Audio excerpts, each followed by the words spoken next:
Right. It's just a bit of a struggle. Pardon us. I know you're rushing into a meeting. So we've gone through, everything that has happened. And with your security in sight, how do you think Ghana has fared so far after this, sad tragedy? Well, if you ask me, I would say we haven't fared very bad. I say we haven't fared very bad because one of the first respondents to the location was the one in charge of RECSEC in the region. The one in charge of RECSEC, he is in charge of the Regional Security Council.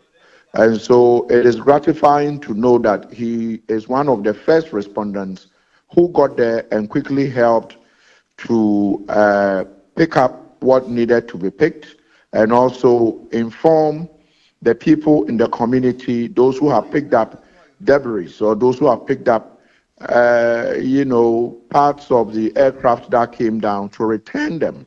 And also he helped in the recovery of the remains of our colleagues who perished in that gory, six, what do you call it, disaster recently. Mm-hmm. And so I said we haven't fared very bad, even though it could have been better. It could have been better in the sense that the community got to the scene and some community members picked up items that probably they shouldn't have gone with them. They should have left them. But I think that a lot of sensitization and education will have to go into, situations like this for people who get to these sins. There is one cannot always say that those who are properly trained would be the first respondents to a disaster scene like this. Usually, community members or passerbyers, those who are around, would get there. But when they get there, they need some. These should be people who know the do's and don'ts when they get to a scene like this, what to touch and what not to touch. But you notice that they started moving items out of the location, and so if a part of the aircraft probably got blown out and it landed, let's say, 4, 5, 6 kilometers away. Aircraft accident investigators would have to do some calculation to be able to tell what form of impact would send a debris from the epicenter to 6 kilometers away. All these things would inform the report that would eventually be submitted. But once these things are tampered with, it becomes very difficult to put the pieces together, but not impossible. It is going to be difficult, but I won't say it's impossible. A lot of education. I am aware that the NADMO, the National Disaster Relief Organization of the country, the foremost organization, is supposed to undergo under this government a retooling that would make it, a fit for purpose organization. For now, what we have done in the past was not to tool it, but I know there is efforts in place per even the announcement of His Excellency, the President, that 1 billion is supposed to go into the retooling of agencies such as NADMO, including my agency and the other security agencies. So I would say by and large, the fact that we have the regional minister got there as one of the first respondents. I think that was very good on our part as a people and as a government. So not too bad, but some of the people actually decided to take items that were not supposed to take away from where it's supposed to have been. Because then when you get to a scene like this, whether it is a lorry accident or a motorbike accident, you would see police officers, the MTTD officers. Let's assume this was a lorry accident. You will see them attempting to measure. It helps them to recreate a certain scene when they are reporting to know how this happened and whose fault is this. Was this caused by natural disaster? What happened? But for them to move them, they make the labeling and in fact recreating what would have happened somehow very difficult, but not impossible.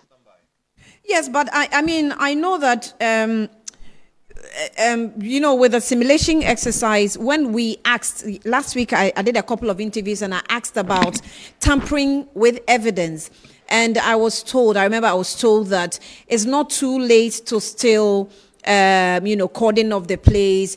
And if there is a necessity for simulation, it will be done and stuff like that. So is it maybe you, from your angle, how do you see it? If they still want to do any exercise like recreate what happened, is that possible with Yes, all the tamperings? it is possible. It is possible because it's never too late in accidents. I'm not an aviation expert, but it is never too late to cordon off a place that, the epicenter of a certain accident or a certain incident. And so, yes, the cordon off definitely can still take place, should have taken place, and has taken place. And therefore, those who know what they are looking for would have been there and would have picked up what is expected of them, and then picked up everything. And then they then begin the recreation or the simulation exercise to know at what height did the disaster happen. Did it happen where the inferno took place, or the inferno started happening at what heights, above the trees? Yeah. Did they hit a tree? Was it the where the fuel is that hit the tree? Because then we know that wallets belonging to some of our fallen comrades, may their soul rest in peace, were blown off. Was it blown off mid-air, or was blown off during the impact when they touched the ground? Yeah. And these wallets were not bent. We are aware of a watch, a Rick's watch, that actually, what do you call it, was shown on TV by one of the respondents to the scene, that he has a wristwatch that he picked from the scene. I'm told he's returned it. But at what distance? If you are measuring from the epicenter, what is the distance between where he picked it and where the final drop was? All these things are important to help figure out, scientifically, how much impact would you need, at what height, and that it's a wooded area, and therefore if this is to drop, and assuming, I'm not saying that is what happened, there is an explosion. Did the explosion send debris, including wallets and wristwatches and whatever, to that distance? Or this happened mid-air? All these things would help accident scene, those who are doing the investigation, to recreate and know that, okay, what happened mid-air, or it happened during the impact. Because at the moment, the speculation is part of the healing, if you ask me. We are all grieving, and so everybody seems to be talking. But from a professional point of view, I would say that the first respondent, in fact, the community members who got there, they did their best to help recover the remains of our fallen comrades. But there are others who also got there, and they were picking things that they shouldn't have picked. They shouldn't have touched anything. This is the education we need to give to our kinsmen. We need to give to our chiefs. We need to give to those who must know, our children, and everyone who needs to know. It's important we train people with regards to when disasters happen. What do I do when I get there? But I think it's going to take a lot for us to get there. But I am pleased to say that for the fact that we had one of the first respondents being the Ashanti regional minister himself, and he was part of the people who recovered the remains of our comrades, so our heroes, I would say it's good. I wouldn't say we didn't score well. We scored well. The only thing is the community. But I am not surprised, because then accident happens on our roads, and others get there to rescue people. Sometimes they don't even know how to do it properly. They get there, and others are there also trying to help themselves and putting their hands into the hands of people who unfortunately would have passed on to take whatever they are carrying. And this is not good for us as a people. So for me, Annie, I would say that it's not late for calling no. Because then sometimes you need just a tiny item, a tiny drop from the aircraft, or something might have touched the aircraft mid-air. What touched it? What happened? All these things, because our military, we have a first-class military. I mean, if you travel out, you get to know how our military is cherished, how our security, architecture is cherished out there. And so mine is that, yes, it's happened, but we cannot play down and say that, our military is not good. It is. At a point, certain things happen, I'm sure. It's all part of the restructuring and the reset the president has started. And we need to support the president for the ultimate reset agenda. This is definitely not going to derail Hello, Ms. Adams, the reset agenda. But mine is that we need to let our citizens know that disasters would happen. But how we help the state to manage disasters is very important. And so all of us will rally around yourself, the media, all of us should get involved and educate our people. When you get to an accident scene, don't start picking things. Don't start picking things. If those things are not an obstruction to maybe oncoming vehicles, even if it is to stop the oncoming vehicles, to stop, tell them to stop, because you need MTTD to get there and do their work. These are some of the things we need to do, if you ask me. Mr. Bonaa, can you hear me now? I can hear you. So I'm asking this question in terms of safety.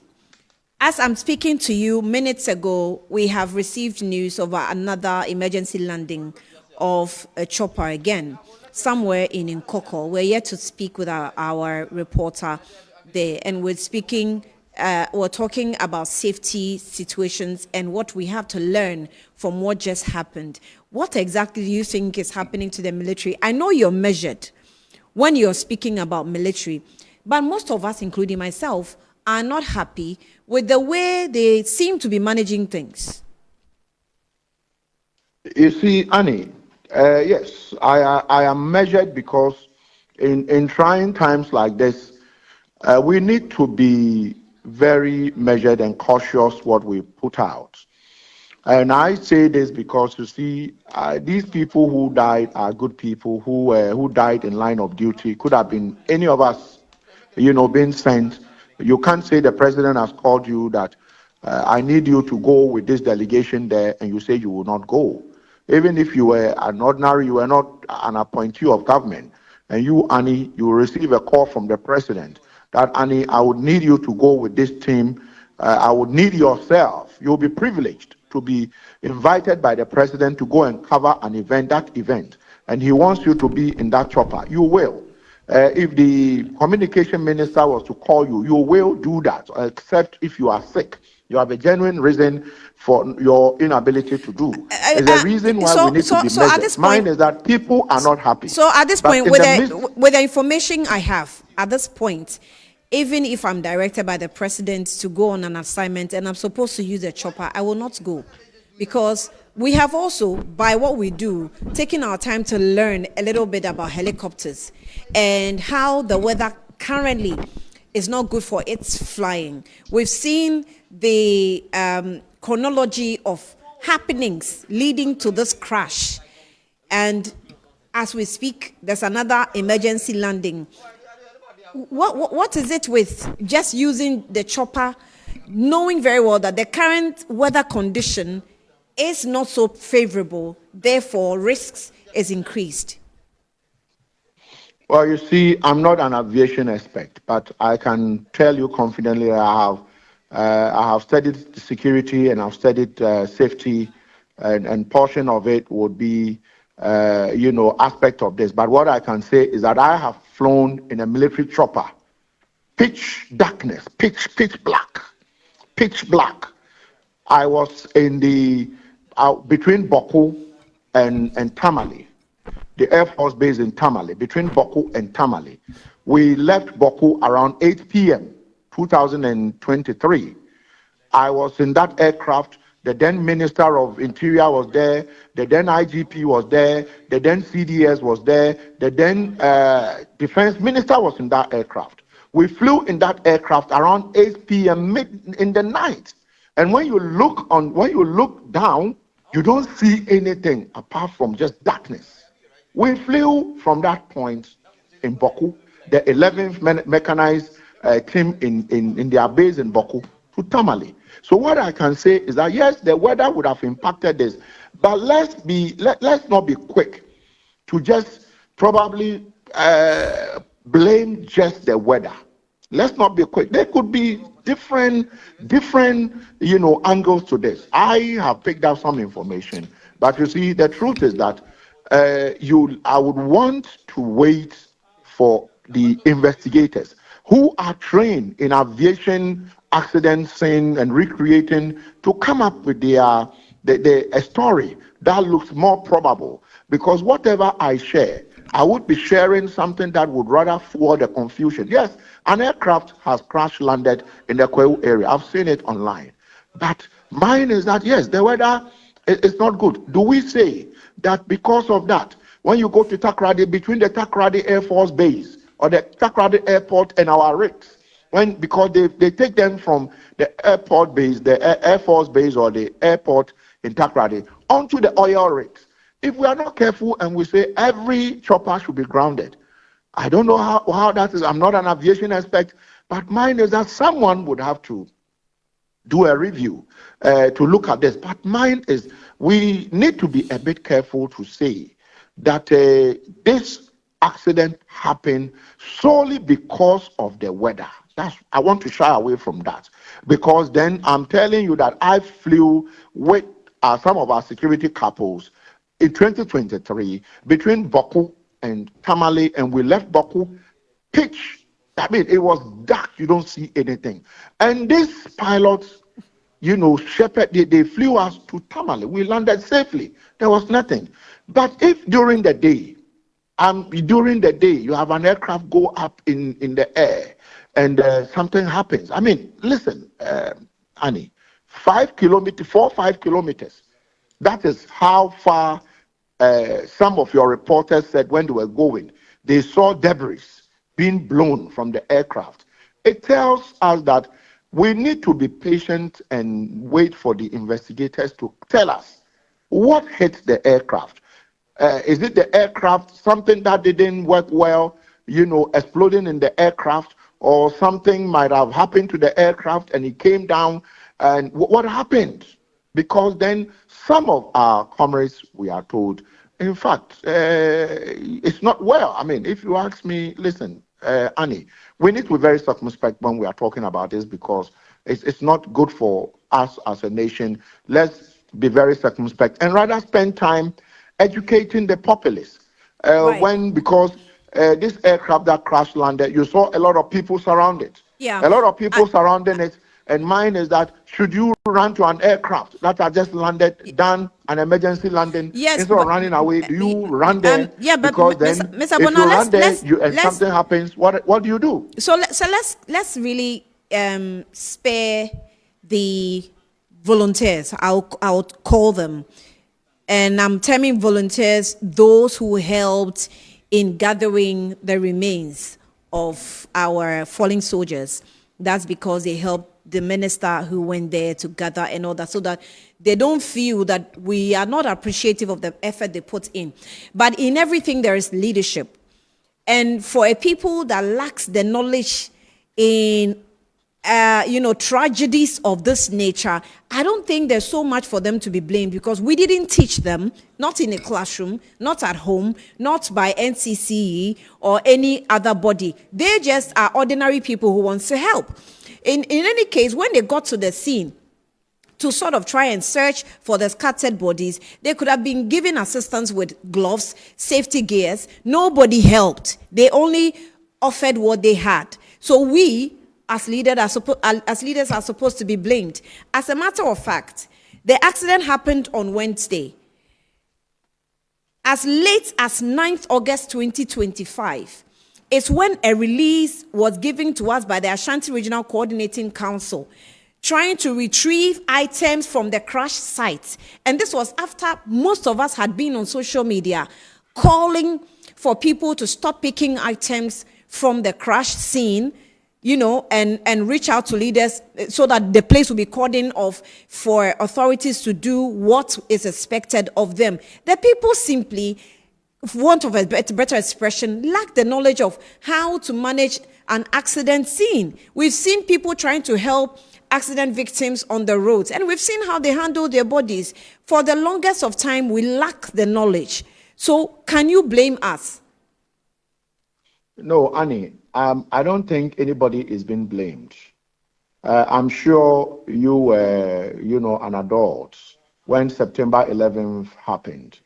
The almighty America watched on, unfortunately, when the Twin Towers were brought down. And in the midst of it, the communication network amongst the interagencies got jammed up. No one could be contacted. Things just went haywire. And that actually even fueled when the first tower was hit. The second tower probably maybe could have been prevented. And so mine is that, you see, this is not the time for us to blame anybody. I don't think, my colleagues in the Ashanti region who issued the release that return whatever you have. I'm sure if these items were returned quickly, and the belief was that everything had been returned, this wouldn't have come. And so mine is, I haven't seen anything officially blaming anyone for picking a debris or, a boat or not something from the side. Yes, people haven't been trained. But, Annie, let's be honest with ourselves. If this disaster, touch wood, was to happen somewhere, a remote area in America, if this was to happen in a remote area in Canada, I'm telling you that the same thing you are seeing here is likely to happen. We've seen it. We've seen it in a lot of disasters. The only thing we need to do is to continually teach and sensitize people when it happens, what you must do and don't. Don't pick items. Our side is, when in this part of the world, people started taking items away. Which I will say that we need to concentrate on making people know that you didn't have to pick the items away. They did. And officially, government has released a message saying that return the item, which is very good officially. And even to the extent that those who might have picked something, I am told, even though I haven't confirmed it, that when you bring it, you are given something to buy cocoa. So people will bring them. And maybe they now see that these are not souvenirs you want to take home. This disaster scene, bring them. And people are returning them, I'm told. And so I haven't seen, correct me if I'm wrong, anyone blaming those who got there. This could have happened somewhere in Scotland, anywhere in the world. And the first respondents who get there will probably do even worse than our people have done. We can educate our people. We need to, which we have to. And so let's not blame ourselves too much for what happened. What I can say is that we need to continuously using media houses like yours and mediums such as social media and the rest to continuously let our people know that when you get into a sin like that, these are the do's and don'ts. Don't pick things around. Don't move things around. If you have to pick human beings, this is what you do. I think it's something that should be progressive. So I don't know, but maybe we are all sad, and therefore I haven't paid too much attention to some of the things with regards to someone blaming them. No one has blamed them. The only thing is that the this Ashanti is what Regional, has happened. the Ashanti Regional Minister, Dr. Frank Amakwene, has written something on the social media platform. He says that thanks to the community youth, significant parts of the aircraft and other belongings have been returned. Still expecting more by close of day. Okay, so it's on the screen. That's good enough. So, Mr. Bonaa, but the question I have is, how can we explain away the slow response time of the military even after the crash was confirmed? See, Annie. Yes. From the security perspective and safety perspective, I tell you what. 9/11, most of the people who got there, most of the people who died were not in the Twin Towers. Most of the people who died were not in the Twin Towers as at the time the planes crashed into them. There were people who, instead of running away, ran to the disaster scene, and it happened, and most of them died. And so mine is that the military, I don't speak for the military.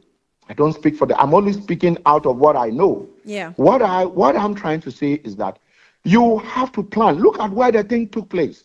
From yourselves, the media, we are told that it will take you 2-3 hours to walk Yes. to the Epic Center.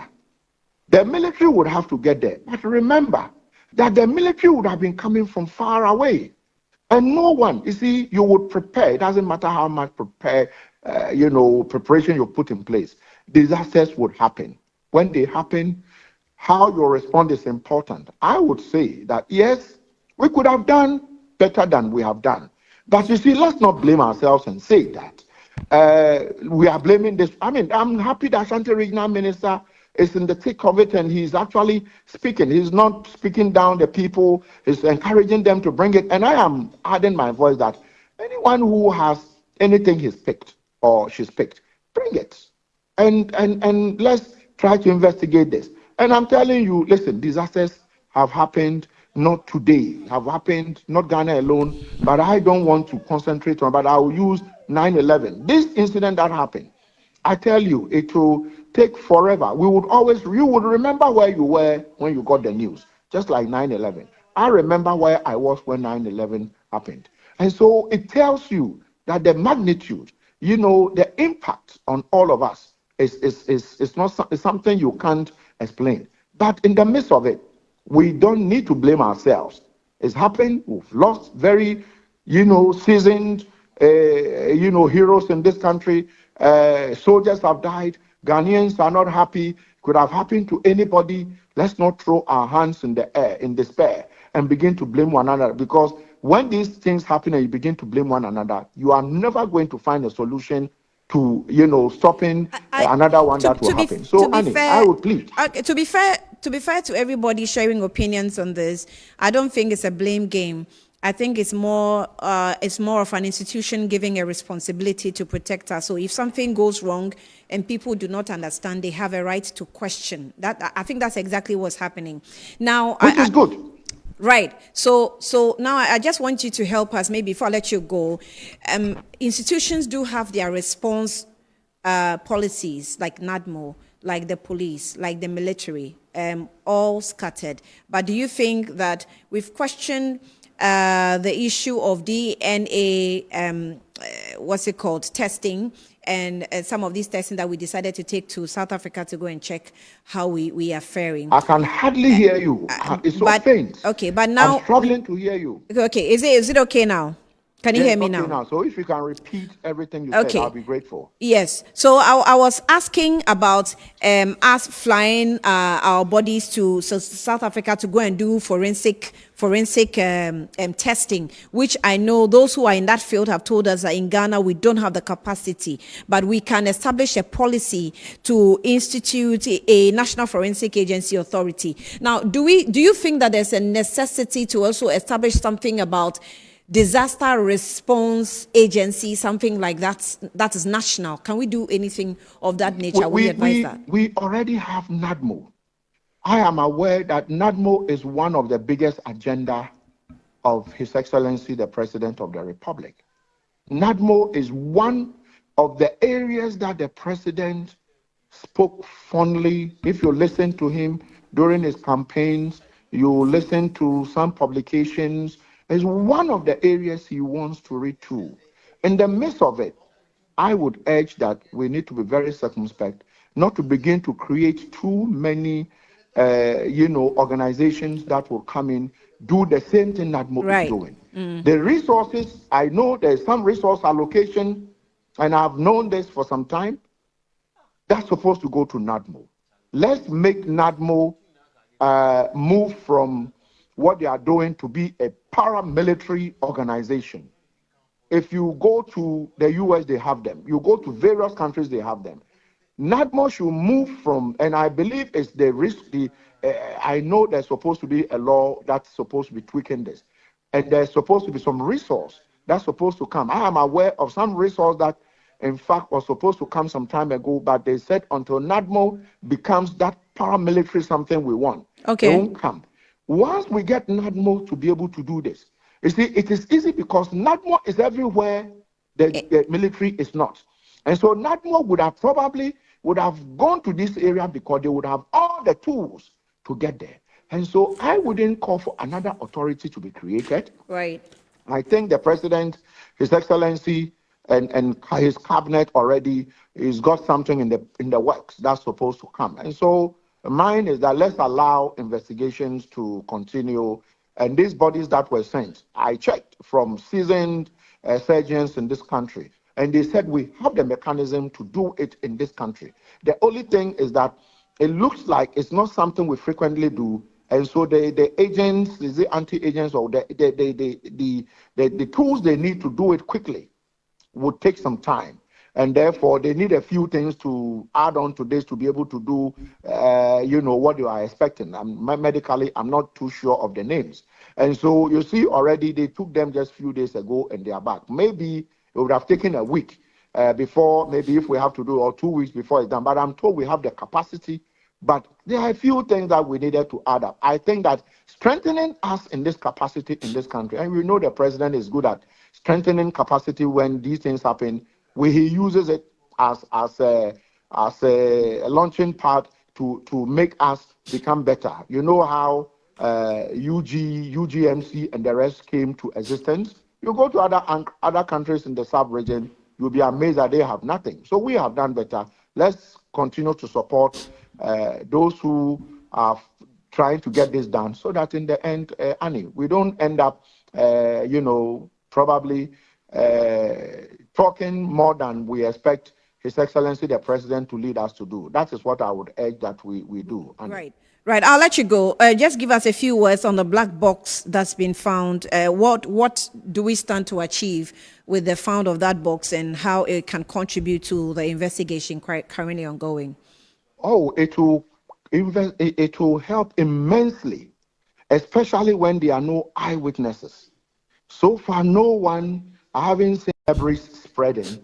Maybe 100-meter radius would have been me. I mean, this is my opinion. 100-meter radius would make some sense, but 5 kilometers, 4 kilometers, from what you newsmen have told us, if that is the truth, then a lot of questions, we'll have to ask a lot of questions and hope that the black box would help, the black box and investigators would help us to answer these questions, if you ask me, Annie.